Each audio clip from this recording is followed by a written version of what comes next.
Selamat sore teman-teman, dan kita lanjut ya pembahasan kita dari seri kitab Kejadian ini, dan kita lanjut di pasal yang ketiga. Ya, di pasal yang ketiga ini menarik yang akan kita bahas, karena di pasal yang ketiga ini kita membahas mengenai apa yang namanya dosa atau manusia jatuh ke dalam dosa. Ya, tetapi bagaimana kasih karunia Allah itu bisa mengatasi segala sesuatunya pada saat manusia jatuh ke dalam dosa ini, sehingga di dalam Kejadian pasal 3 ayat 1 sampai 24 ini saya memberikan tema kejatuhan manusia dalam dosa dan kasih karunia Allah.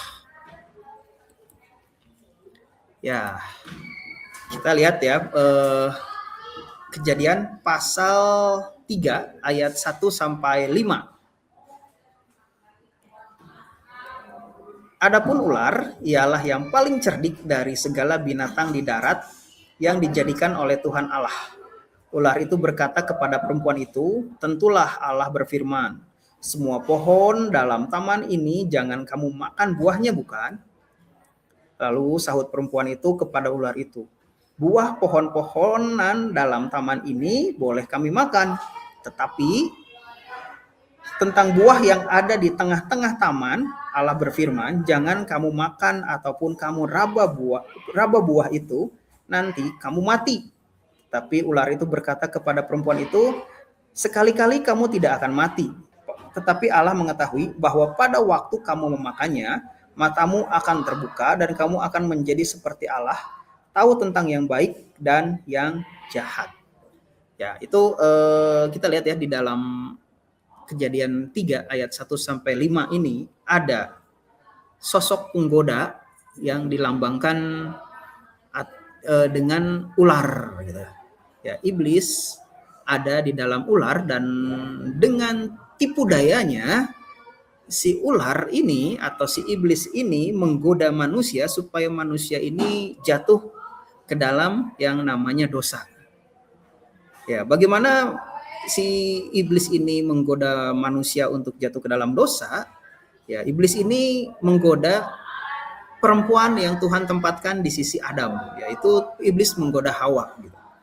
Ya, pada saat Hawa ini berada di dalam Taman Eden, ya mungkin sedang menikmati taman itu gitu ya, sedang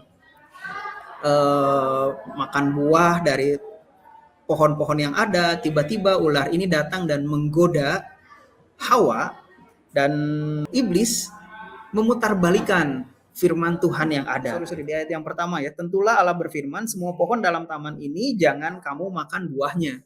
Ya, ini ada satu kesan bahwa firman Tuhan ini diputarbalikan secara luar biasa oleh iblis untuk menggoda manusia. Ya, iblis dengan cerdiknya bilang, atau dengan tipu dayanya bilang kepada Hawa bahwa ini firman Tuhan bilang ya bahwa semua buah yang ada di taman ini tidak boleh dimakan. Ya, tetapi kan Hawa bilang, "Oh enggak, semua pohon yang ada di taman ini boleh dimakan." Ya, tapi ada satu buah yang tidak boleh dimakan. Kalau dimakan pasti akan mati gitu, seperti itu. Nah, disitulah godaan iblis itu mulai masuk gitu. Ya, godaan iblis itu mulai masuk ke dalam pikiran perempuan tersebut, ya, ke dalam pikiran Hawa gitu. Dan iblis bilang seperti ini, "Ya, kalau misalnya kamu makan, kamu tidak akan mati gitu. Ya, kamu tidak akan mati kalau misalnya kamu memakan buah dari pohon pengetahuan yang baik dan jahat. Kamu malah menjadi seperti Allah," gitu. Ya, jadi inilah pemutarbalikan firman Tuhan ini gitu ya. Pemutarbalikan firman Tuhan yang senantiasa dilakukan oleh iblis itu untuk menggoda manusia gitu. Ya, digoda gitu, dan akhirnya apa yang terjadi? Ya, manusia jatuh ke dalam dosa, dan manusia atau Hawa itu ya bermain pikirannya kan. Setelah bermain pikirannya, akhirnya ya makan buah tersebut. Ya, dibilangin bahwa kalau makan pohon pengetahuan yang baik dan jahat itu akan menjadi seperti Allah, ya pasti di dalam pikiran Hawa, ya Hawa melihat bahwa Allah itu sesosok yang luar biasa gitu kan.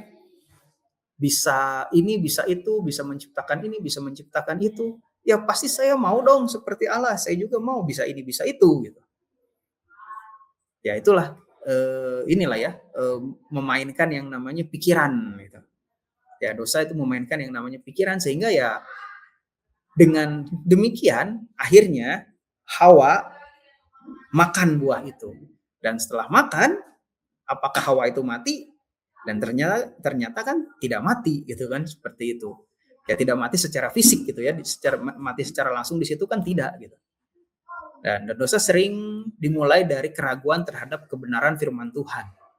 Ya kita lihat di sini bahwa Hawa mulai ragu mengenai firman Tuhan yang sudah Tuhan berikan kepada mereka di Taman Eden ini.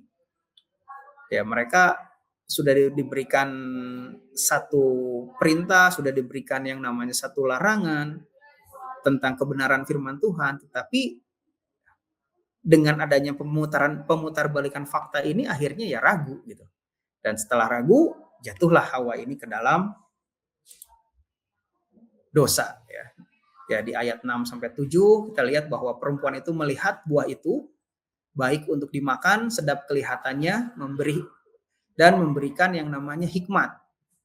Ya, jadi kalau misalnya kita lihat di ayat 6 dan 7 yaitu setelah digoda demikian rupa gitu ya, disusupi pikiran-pikiran yang seperti itu, akhirnya ya Hawa nggak tahan gitu melihat buah itu dan kemudian makan, dan setelah dia makan malah dia memberikan buah itu kepada Adam, ya, kepada suaminya gitu, dan akhirnya Adam juga makan buah itu. Ya, di sini kita bisa belajar bahwa dosa melibatkan yang namanya keinginan atau pikiran dan tindakan. Ya, dan dari situ kita bisa lihat bahwa akibat langsung dari dosa, ya mata mereka terbuka atau sadar akan dosa, merasa malu dan membuat yang namanya penutup diri. Ya, itu akibat langsungnya dari mereka memakan buah pengetahuan yang baik dan jahat itu. Ya secara fisik mereka memang tidak mati gitu kan, pada saat makan itu nggak langsung kelepek mati gitu, tetapi mereka sadar bahwa mereka itu bersalah ya, dan setelah mereka bersalah ya mereka merasa malu dan kemudian mereka membuat penutup diri untuk menutupi yang namanya rasa malu tersebut. Ya di ayat 8 sampai ayat yang ke-13, bagaimana sih reaksi manusia terhadap dosa itu? Ya, di ayat ke-8 saya baca dulu ya. Ketika mereka mendengar bunyi langkah Tuhan Allah yang berjalan-jalan dalam taman itu pada waktu hari sejuk, bersembunyilah manusia dan istrinya itu terhadap Tuhan Allah di antara pohon-pohonan dalam taman. Tapi Tuhan memanggil manusia itu dan berfirman kepadanya, "Di manakah engkau?" Ya, ini bagaimana reaksi manusia setelah berbuat dosa? Ya, yang pertama, mereka bersembunyi dari hadapan Allah. Ya, mereka bersembunyi dari hadapan Allah karena mereka ya takut gitu kan ya. Setelah berbuat kesalahan pasti takut kan. Dan setelah bersembunyi, apa yang dilakukan ketika Tuhan memanggil? Ya, mereka itu kan bersembunyi dan mereka mendengar bahwa engkau ada dalam taman ini, aku menjadi takut karena aku telanjang, sebab itu aku bersembunyi. Dan kemudian firman-Nya, siapakah yang beritahu kamu bahwa engkau telanjang? Apakah engkau makan buah dari pohon yang kularang engkau makan itu? Dan manusia menjawab, perempuan yang kau tempatkan di sisiku, dialah yang memberi dari buah pohon itu kepadaku, maka ku makan. Ya, kemudian setelah mereka bersembunyi karena dosa, karena takut, karena ketelanjangan mereka, yang kedua, reaksi manusia terhadap dosa itu adalah saling menyalahkan satu dengan yang lainnya. Pada saat Tuhan bertanya kepada Adam, Kenapa kamu telanjang? Apakah kamu makan buah itu? Ya, Adam atau laki-laki itu tidak berkata bahwa iya saya makan gitu. Tapi dia menyalahkan orang lain dulu. Itu sih perempuan yang kau tempatkan di sisiku itu tuh, gara-gara dia tuh saya makan buah pohon itu. Dan kemudian Tuhan bertanya lagi kepada Hawa, apakah yang telah kau perbuat? Jawab perempuan itu, ular itu yang memperdaya aku, maka aku makan. Ya, terus setelah Tuhan nanya lagi kepada Hawa ya, kenapa kamu makan buah dari pohon pengetahuan baik dan jahat itu? Tapi Hawa bukannya introspeksi diri juga gitu. Ya, tetapi Hawa menyalahkan siapa? Menyalahkan ular. Itu tuh si ular tuh, gara-gara si ular tuh meracuni pikiran saya sehingga saya makan buah itu. Ya, inilah reaksi manusia terhadap dosa ya. Dan ini juga sering terjadi ya di zaman-zaman sekarang gitu ya. Kalau memang misalnya kita berbuat satu kesalahan, kita berbuat yang namanya dosa, ya jarang sekali yang mengakui bahwa iya saya yang berbuat gitu. Ya, tetapi kadang-kadang kita suka menyalah-nyalahkan dulu kan, si itu sih, gara-gara si itu sih, gara-gara si ini sih, jadi saya ke bawah-bawah, gara-gara si itu sih, jadi saya begini gitu. Ya itulah bagaimana bahwa dosa itu ada di dalam diri manusia dan apa ya? Jadi dosa itu ya saling menyalahkan satu dengan yang lainnya gitu ya. Akibat dosa itu ya manusia saling menyalahkan satu dengan yang lainnya. Ya, dengan adanya dosa itu merusak relasi kita dengan Allah, ya merusak relasi dengan sesama dan merusak diri sendiri. Kenapa itu bisa dirusak? Karena ya dengan adanya dosa hubungan kita dengan Allah menjadi putus, ya kita malu, kita bersembunyi, kita merasa tidak layak di hadapan Allah, kita tidak merasa bahwa Allah mah kudus, Allah mah perkasa, Allah mah hebat yang seperti ini, tapi aku mah apa tuh? Aku manusia yang penuh dengan dosa, nggak layak aku di hadapan Allah. Dan itulah yang bisa membuat relasi kita dengan Allah itu nggak akan nyampe-nyampe gitu. Ya dengan sesama juga ya seperti itu ya. Relasi dengan sesama gitu, misalnya saya mah nggak mau dengan orang itu karena ya saya mah seperti ini gitu, saya mah orangnya penuh dengan yang namanya dosa, yang nggak layak lah untuk saya bergaul dengan si itu mah kayak gini gitu. Apalagi dengan diri sendiri gitu ya. Jadi orang-orang itu dengan adanya dosa itu ya diri sendiri kita itu juga gambarnya juga jadi rusak ya. Setelah kita mendapatkan satu gambar yang baik gitu, bahwa Allah menciptakan manusia segambar dan serupa dengan dia, dengan adanya dosa ya diri sendiri itu merasa bahwa saya mah udah seperti ini gitu. Ada yang namanya rendah diri yang sangat gitu, sehingga ya manusia itu ya tidak bangga lah dengan dirinya sendiri gitu, seperti itu. Dan ya sangat berbahaya sekali gitu ya dengan seperti ini ya. Dengan relasi dengan Allah terputus, kita tidak bisa berdoa, kita tidak bisa bersekutu dengan Allah, relasi dengan sesama jelek, akhirnya bertengkar terus gitu. Mau gini salah, mau gitu salah, apalagi dengan diri sendiri gitu. Kalau diri sendiri aja merasa bahwa diri sendirinya aja tidak layak, diri sendirinya aja nggak benar, ya apalagi kita bisa bergaul dengan orang lain, atau bagaimana kita bisa bergaul dengan Allah gitu, yang seperti itu. Ya jadi itulah akibat dari dosa. Sangat berbahaya sekali di sini ya dosa itu yang merasuk diri manusia sehingga ya manusia itu menjadi demikian gitu, seperti itu. Dan kemudian kalau kita lihat di ayat yang ke-14 sampai ayat yang ke-19 ya, dosa itu memiliki yang namanya konsekuensi. Ya, dosa itu memiliki yang namanya hukuman. Makanya di sini dilihat bahwa hukuman atas dosa itu apa saja. Ya, konsekuensi daripada dosa bahwa ular itu dikutuk oleh Tuhan, ya berjalan dengan perut dan makan debu tanah ya, seperti itu. Kemudian bagi perempuan menanggung hukuman bahwa akan kesakitan pada saat melahirkan anaknya. Ya, di sini yang perempuan ya memang ditakdirkan seperti itu ya, gara-gara dosa ini ya. Jadi kalau misalnya pada saat ini melahirkan sakit dan segala macam, ya itulah akibat dari dosa turunan yang dilakukan oleh pendahulu-pendahulu kita, oleh Adam dan Hawa, sehingga kita merasakan yang namanya seperti ini gitu. Dan kemudian untuk laki-laki yang tadinya cuma bekerja di Taman Eden dan Taman Eden itu menghasilkan satu buah yang baik, ya gara-gara itu akhirnya ya kita lebih susah payah lagi untuk bekerja gitu, dengan peluh, dengan tenaga ekstra gitu ya kita bekerja susah payah ya untuk menghidupi kehidupan keluarga seperti itu kan ya. Jadi itulah hukuman atas dosa, dan dosa itu pasti akan membawa yang namanya penderitaan dan kutuk di dalam setiap kehidupan manusia.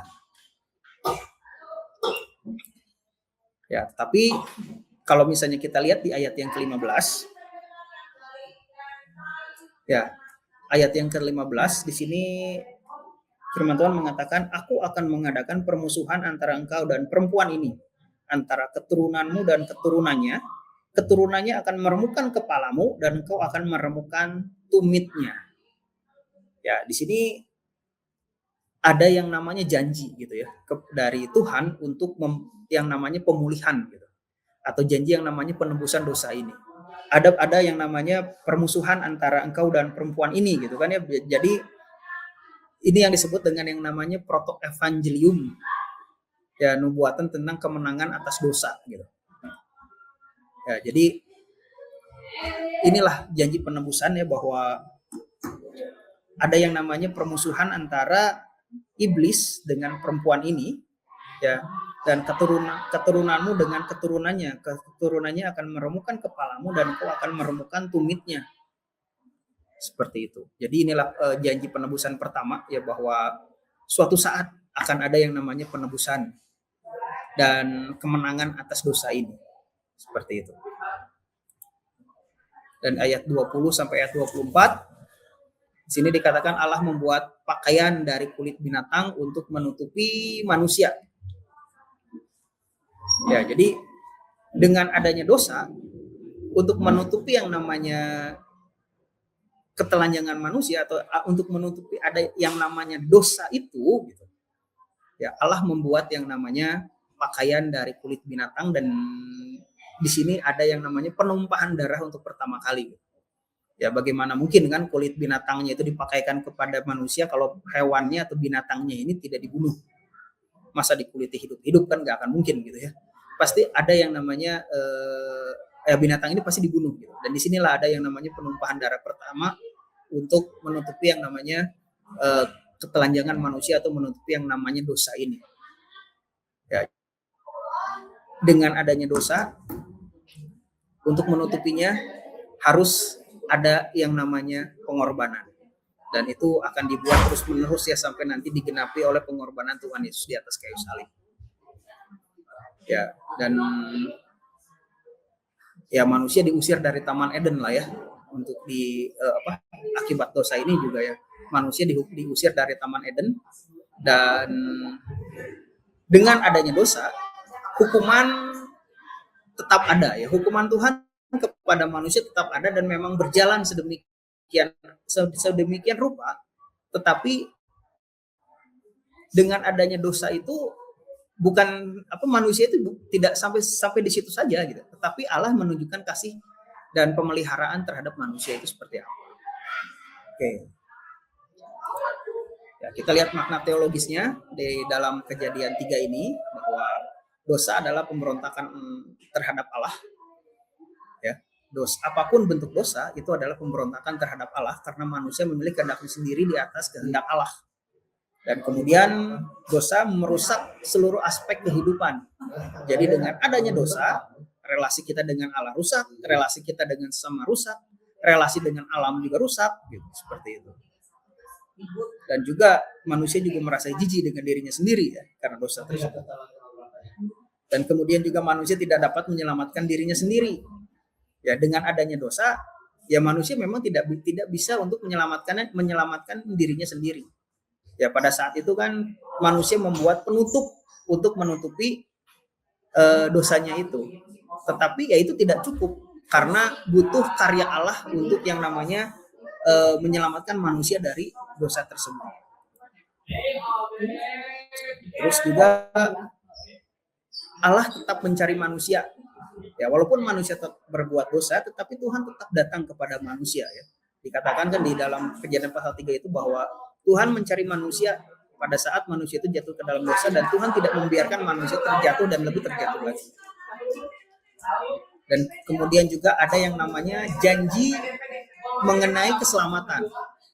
Ya, janji keselamatan. Jadi setelah manusia jatuh ke dalam dosa, Allah merencanakan yang namanya keselamatan atau penebusan bagi manusia di waktu-waktu selanjutnya, gitu, seperti itu. Dan kemudian kasih karunia hadir di tengah hukuman. Ya, jadi walaupun manusia berbuat dosa, tetapi pemeliharaan Allah kepada manusia itu tetap tidak kurang dan tidak lebih. Ya, dari sini kita bisa lihat bahwa apakah saya pernah meragukan firman Tuhan dalam hidup saya? Ini refleksi pribadinya.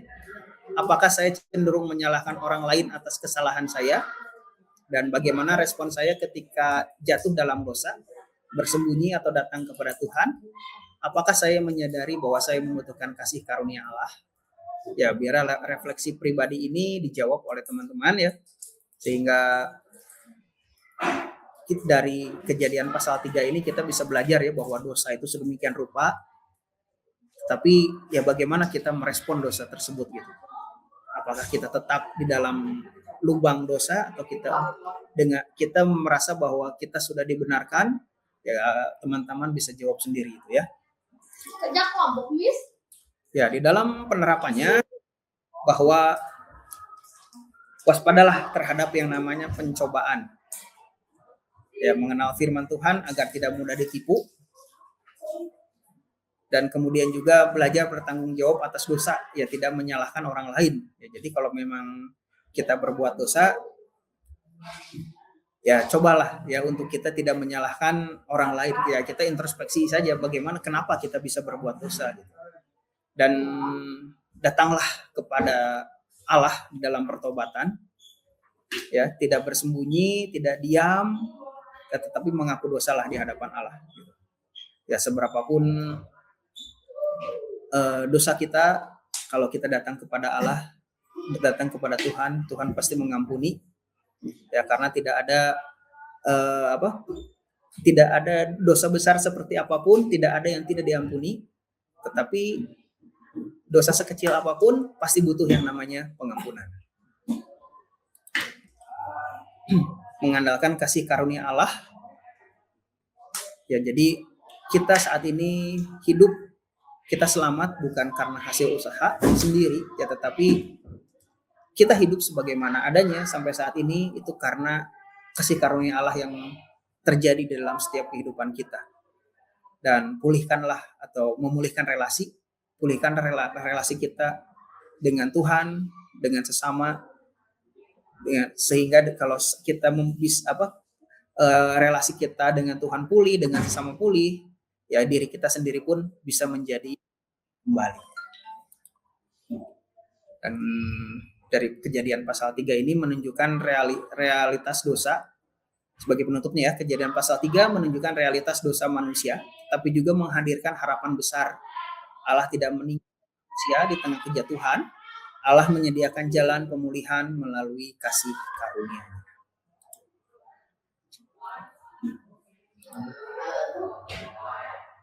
Ya, oke. Itulah pasal yang ketiga. Dan kita lanjut di pasal yang keempat ya. Pasal keempat ini ada 26 ayat 1 sampai ayat yang ke-26. Apa yang akan kita pelajari di pasal yang keempat ini? Ya, dari pasal yang keempat ini kan Kejadian pasal yang keempat ini ya, ini ada satu cerita mengenai kelanjutan manusia setelah jatuh ke dalam dosa itu seperti apa. Ya, di pasal yang keempat ini saya mengambil tema dosa yang menguasai kasih karunia Allah yang tetap bekerja. Ya, kalau misalnya kita lihat di Kejadian pasal yang keempat ini ya, manusia itu beranak pinak gitu. Ya, manusia itu memiliki yang namanya keturunan. Dan dari keturunan-keturunan ini adalah anak-anak dari Adam dan Hawa yang bernama Kain dan Habel. Ya, kalau misalnya kita lihat di sini, Kain dan Habel itu adalah saudara dan mereka bekerja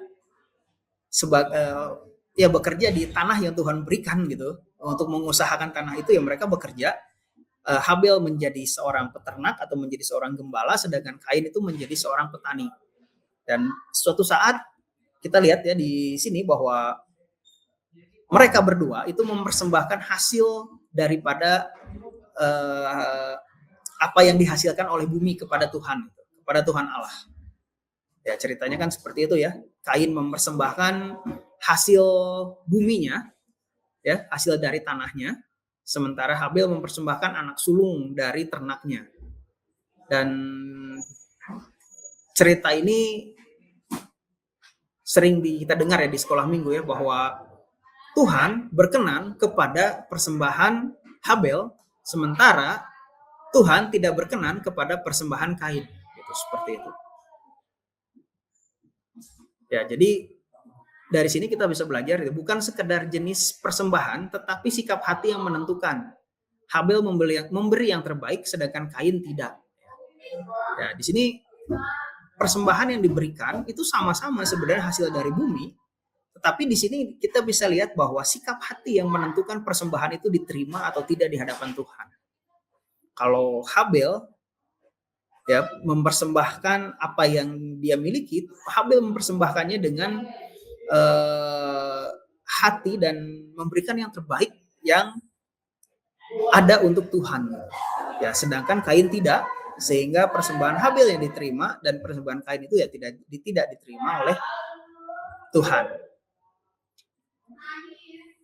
Dan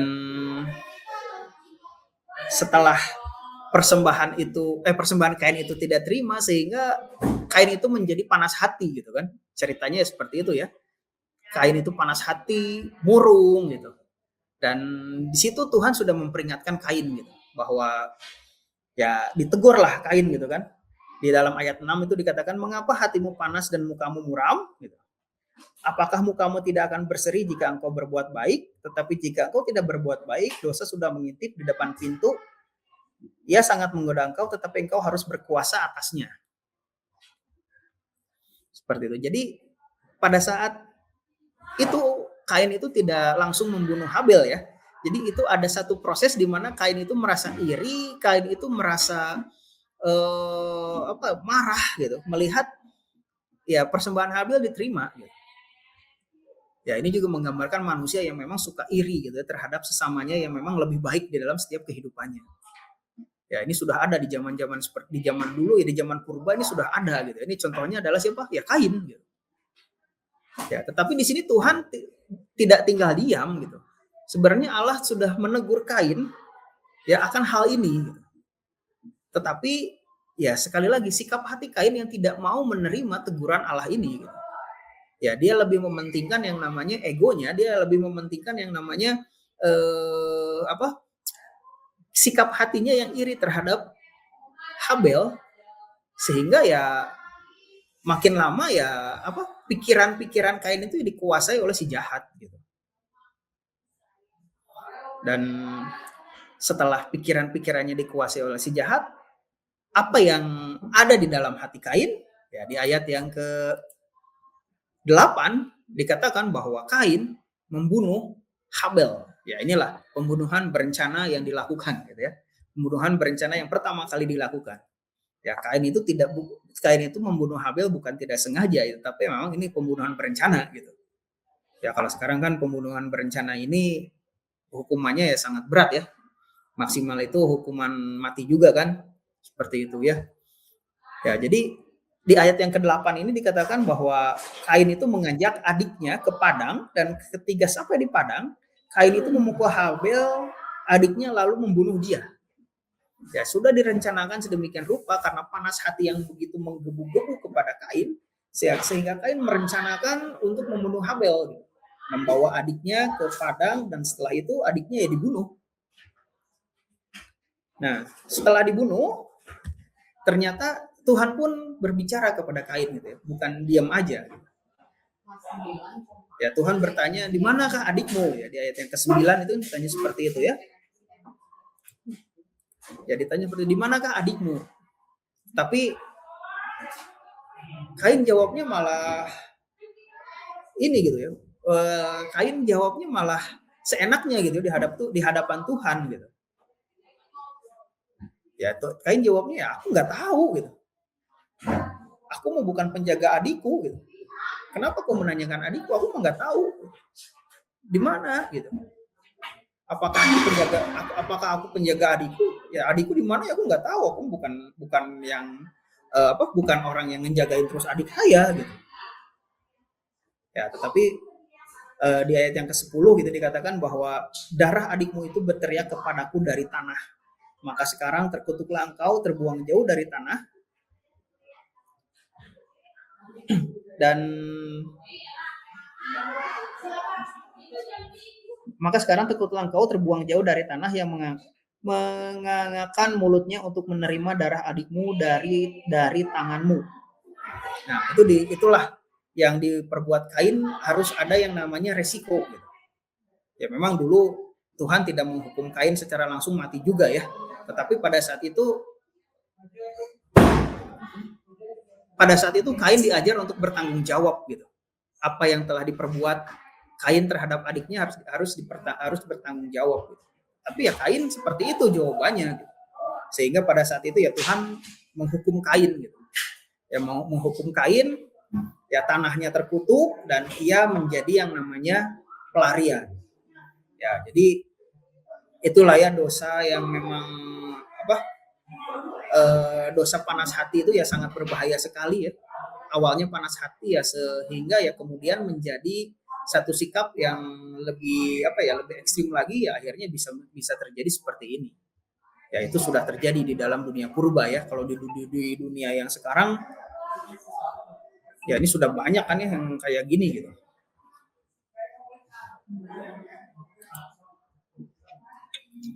Nah, cuma ya setelah Kain membunuh Habel, ternyata dia juga memiliki yang namanya rasa takut gitu.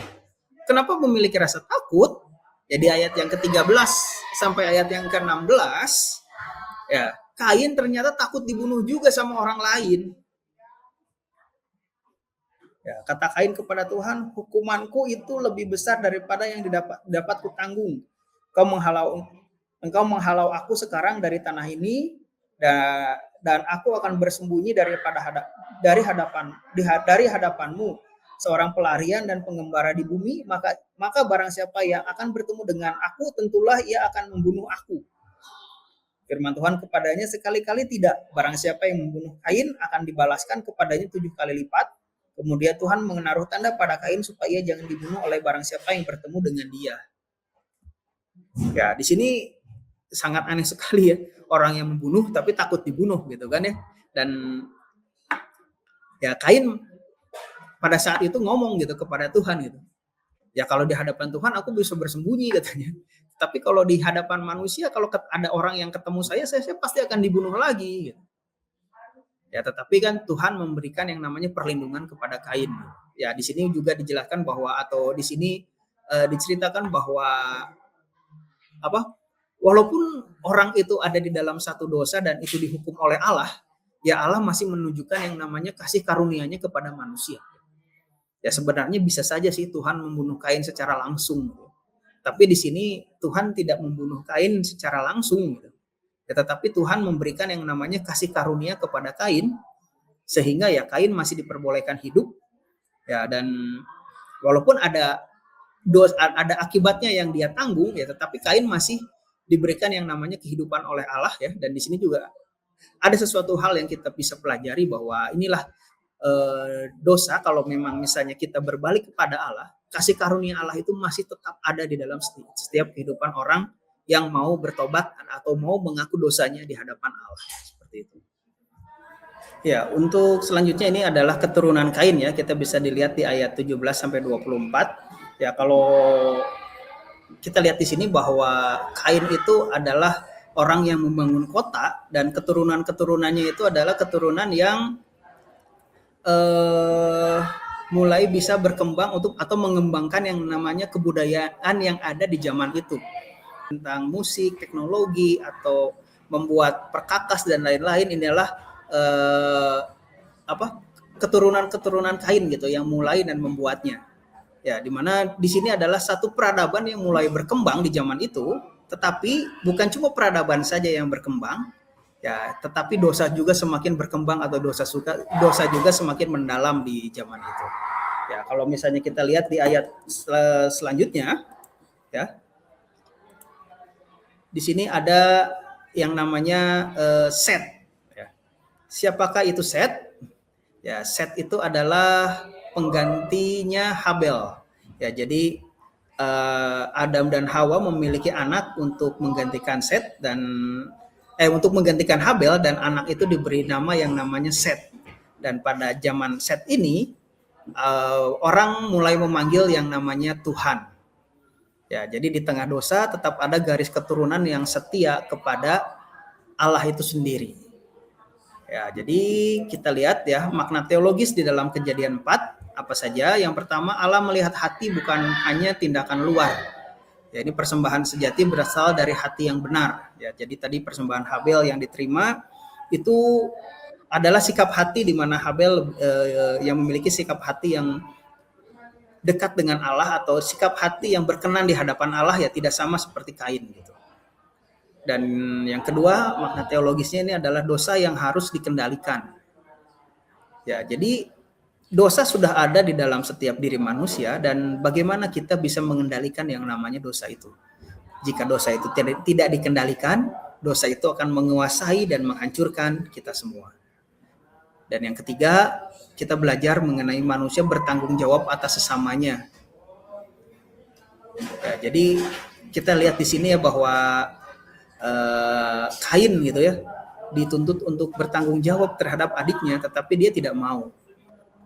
Ya, jadi sesama kita juga kita harus ada yang namanya tanggung jawab lah ya untuk sesama kita gitu.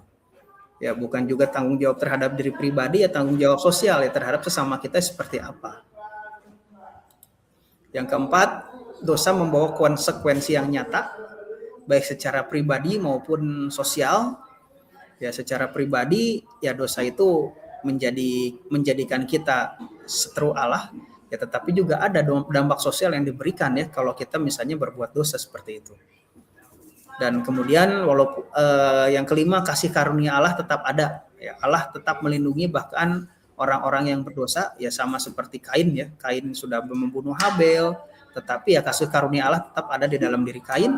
Nah, jadi di dalam setiap kehidupan kita pun sampai saat ini kita masih ada, dan ya terkadang juga kita ya sedikit-sedikitnya ada murni berbuat dosa mah ya, tetapi ya, kasih karunia Allah tetap ada buat kita semua. Dan yang keenam, ada dua arah kehidupan. Ya, jalan Kain adalah jalan yang menjauh dari Allah, sedangkan Set, kalau Alkitab menuliskan di dalam Kejadian 4 itu adalah keturunan-keturunan yang mendekat kepada Allah gitu, seperti itu. Dan untuk refleksi pribadi ya, dan ini bisa dijawab oleh teman-teman sekalian, apakah saya memberi yang terbaik kepada Tuhan atau hanya sekedarnya? Apakah saya membiarkan dosa menguasai hati saya seperti iri, marah, dan benci? Bagaimana sikap saya terhadap sesama? Apakah saya peduli atau acuh? Apakah saya hidup dalam jalur yang mendekat kepada Tuhan? Ya, itulah refleksi pribadi yang bisa teman-teman jawab ya. Dan sebagai penerapan hidup dari Kejadian pasal yang keempat, yang pertama, memberi dengan hati yang benar.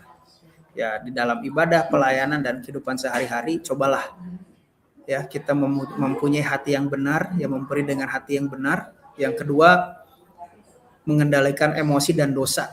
Ya, kita belajar bisa menguasai diri, terutama di dalam kemarahan dan iri hati. Ya, jangan sampai kemarahan, iri hati, panas hati membuat kita menjadi orang yang berdosa lebih lagi gitu, seperti itu. Ya, kendalikanlah emosi, kendalikanlah diri kita ya. Jangan sampai kita berbuat dosa karena emosi sesaat gitu. Dan yang ketiga, peduli terhadap sesama. Ya, peduli terhadap sesama, ya jadilah kita orang yang memang peduli terhadap lingkungan kita. Ya, terutama di dalam keluarga, teman-teman sepelayanan. Dan yang keempat, hidup di dalam pertobatan. Kalau misalnya kita sudah jatuh ke dalam dosa, ya berbaliklah kepada Allah.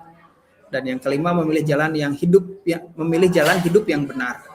Hidup yang berkenan kepada Allah, bukan mengikuti arus dunia.